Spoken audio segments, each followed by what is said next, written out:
중국이 내파한다면은 어떻게 될까요? 신장 위구르가 독립하고 티베트 독립하고 네. 뭐 결국은 이제 중국이 말하자면 지금 이렇게 바퀴로 나가 있는 건 다 하고 줄어들겠죠. 네. 땅덩어리가 줄어들겠죠. 그럼 만주도 독립 가능성이 있습니까? 저는 건 잘 모르겠어요. 그러니까 저는 이제 내파하면은 내파했을 때 어떻게 되겠나 하는 거를 보려면 구러시아가 붕괴했을 때 네. 어떻게 어떻게 나라들이 떨어져 나갔는가를 보면 돼요. 그러니까 거기 지금 독립국가들이 여러 개 있잖아요. 네, 15개인가가 되죠. 근데 그게 이제 옛날에 소비에트 유니언. 네.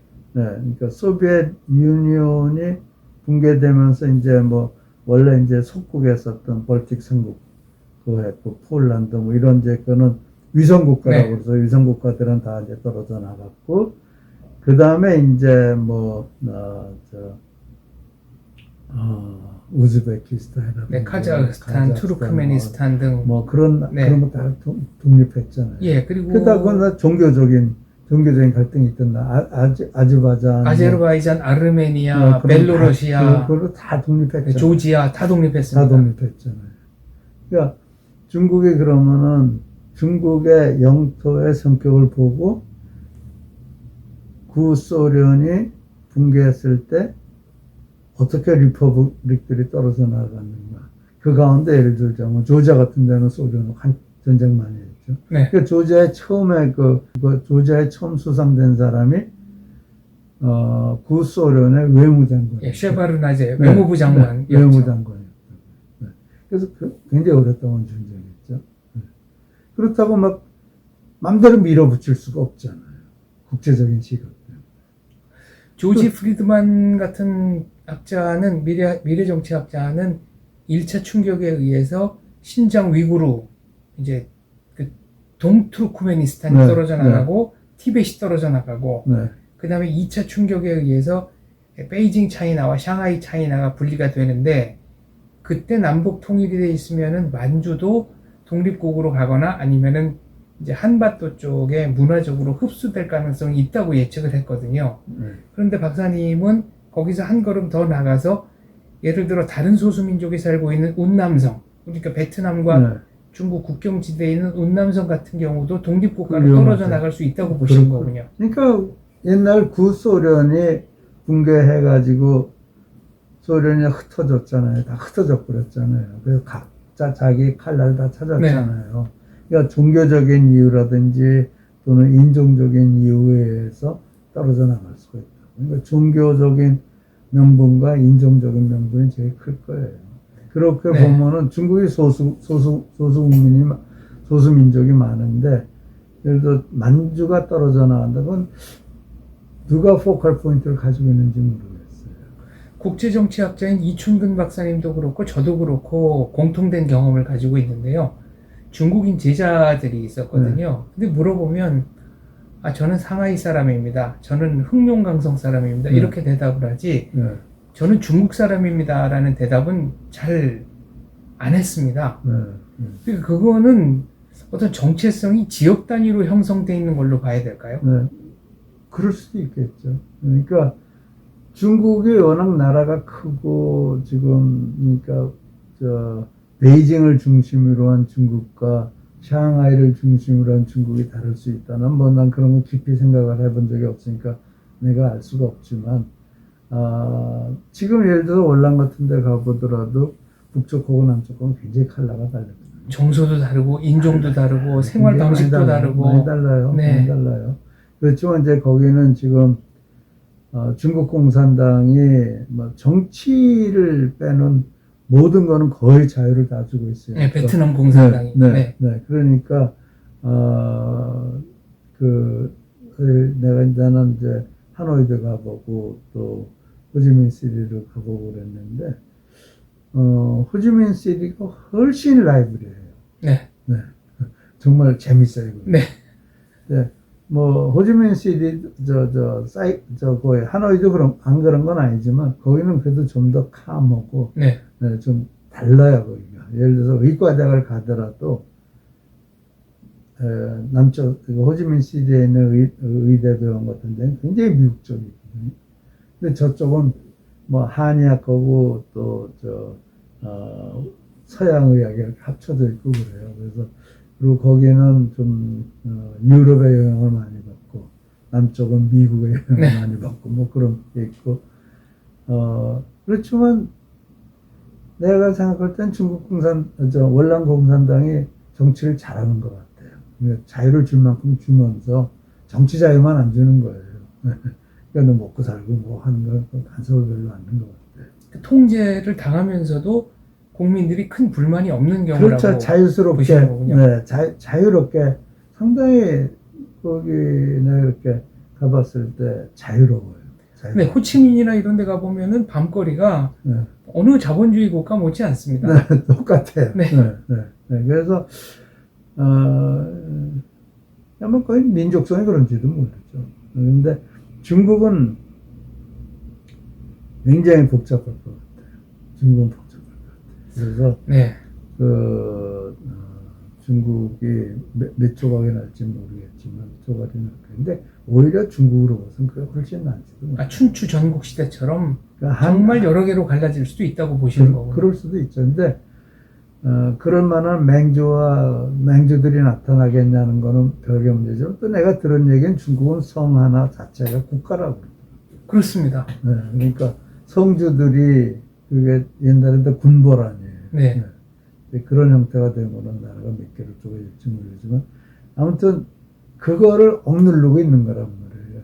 제가 심양에 몇 년 전에 갔을 때 장장님, 장학량이 살던 네. 집을 가본 적이 있는데요. 그게 개인의 저택이 아니라 정부 청사 같다는 느낌을 저는 받았습니다. 그렇겠죠. 그렇겠죠. 그래서 근데 아무튼 뭐 중국으로서는 사실 그 인플로전의 가능성이 굉장히 많고 더군다나 경제가 이제 미국이 저렇게 압박을 가하고 이 군사력으로 압박을 가하는 거 아니에요. 네. 사실 중국으로서 견디기 힘든 거죠. 그렇죠. 지금도 네. 전력 격차가 뭐 네. 10대 1 정도라고 네. 하는데. 그런데 거기다 쿼드 해가지고 맨날 거기 가서 네. 군사 연습하고 그러면은 중국으로서는 대응 연습 훈련을 하는 것만 해도 그렇죠. 굉장히 벅차할 네. 것 같습니다. 네. 그래서 사실 말하자면 옛날에는 구소련하고 레간이 군비 전쟁을 해가지고 10년 만에 소련을 붕괴시켜 버렸단 말이에요. 네. 그러면은 중국의 경우에는 지금 시진핑이가 아주 절대 권력으로 이제 장악을 하고 있는데 그 절대 권력이라는 건 절대 오래 갈 수가 없어요. 절대 권력은 오래 갈 수 없고 절대 부패한다. 절대 부패하게 되고 엄청나게 네. 부패했을 거예요. 아무튼 뭐 다 그냥 처벌로 하는 나라니까 그것도 한계가 있거든요. 그래서 지금 시진핑이 몇 살이에요? 70이 아직 안 됐죠. 네, 고종고 언저리 같습니다. 네, 그러니까 앞으로 10년, 20년이면은 국보 통치에는 이제 한계가 온다. 이런 말씀이시네요. 네.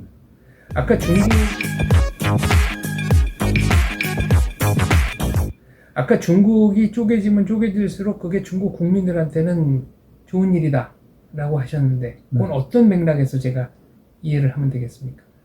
자유가 있는 거죠. 자기네들 그 중국이라는 나라가 그 보면 색깔이 굉장히 다르잖아요. 그렇습니다.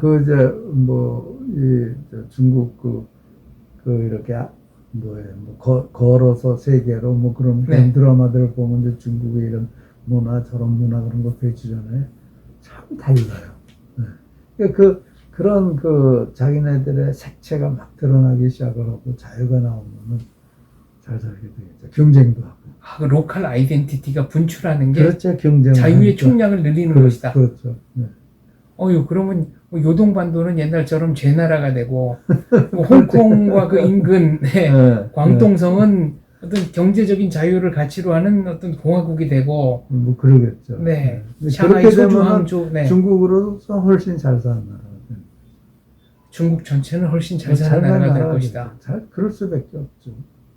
중국이라는 사람들이 얼마나 대단한 사람들. 옛날에 아프리카를 정복한 사람들 아니에요. 그렇죠. 정화의 함대가 네. 아프리카까지 갔었으니까요. 명나라 때문에. 그리고 모든 것이 뭐 종이도 중국이 제일 먼저 만들었고 화약도 제일 먼저 만들었고 모든 걸 다 제일 먼저 만든 나라. 네, 자석도 네, 중국이. 자석은 발견한 네, 거겠죠. 근데 아무튼 내가 얘기하는 건 자유롭게 해야 되는 거란 말이에요. 근데 그 자유가 좀 전혀 없으니까 이제 그게 가장 심각한 문제. 그래서 저는 상상력에 사람들은 상상을 할 수 있고 자유롭게 상상을 할 수 있을 때 개인도 발전하는 거고 국가도 발전하는 거라고. 네. 근데 중국은 그게 안 되잖아요. 결국 핵심은 자유와 상상력이죠. 그렇죠. 자유와 상상력이 있을 때 모든 것이 해결되는 거예요. 그리고 자유와 상상력으로 인해서 거기서 생긴 희생자들이 있어요. 네. 그 희생자들을 보호해 주는 게 국가 역할이 돼야 되는데 국가가 모든 걸 다 결정해서 너 이거에 너 저거 하기 시작하면 국가는 어려워져요. 뭐 잘 되면 뺏어가 버리고 내 거야 네 맘대로. 나한테 무엇이 필요한지를 제일 잘하는 사람은 역시 당사자 그렇죠. 개인인데 네. 이걸 국가가 대신해 준다고 할 때 네. 뭐 만족도는 아무래도 떨어지지 않겠습니까? 내가 1990년인가 그때 이제 중국을 처음 갔어요. 네. 수교 전이네요. 그러면 그때 그 92년 수교였는데 학회가 있어서 네. 학회에 이제 갔었는데 그래서 이제 미국에 있다가 이제 미국에서 거의 갔다가 서울에 들어갔다 오고 그때 이제 가서 사람들하고 이렇게 얘기하면서 예, 느낀 것이 이제 식량이 상당히 많이 생산하기 시작을 했어요. 그냥 물어봤더니 옛날에는 이렇게 정부에서 땅을 해서 공동으로 네. 경작을 해서 나눠받게 했는데 이젠 그게 아니고 땅을 이렇게 조차를 해준대요. 50년 조차. 그리고 50년 동안 거기 땅은 다 국가 거니까. 네. 그럼 농부가 이 정부에서 땅을 만큼 받아가지고 내가 농사 짓고 얼만큼 바치고. 남는 거는 다 자기 거고. 내 거고. 네. 그러니까 이 농업이 굉장히 발달하기 시작했다. 그런 얘기를 내가 들었거든요. 그 자유라고요. 그것도. 결국은 개인의 역량을 발휘하는 게 자유 아니에요. 예, 재산권, 자유, 네, 그런 창의력. 거죠. 네. 이게 다 그렇죠. 다 자유, 한 자유예요. 몸뚱아리네. 그게 하나예요. 그게. 네. 그래, 그걸 부유하게 되는 거예요.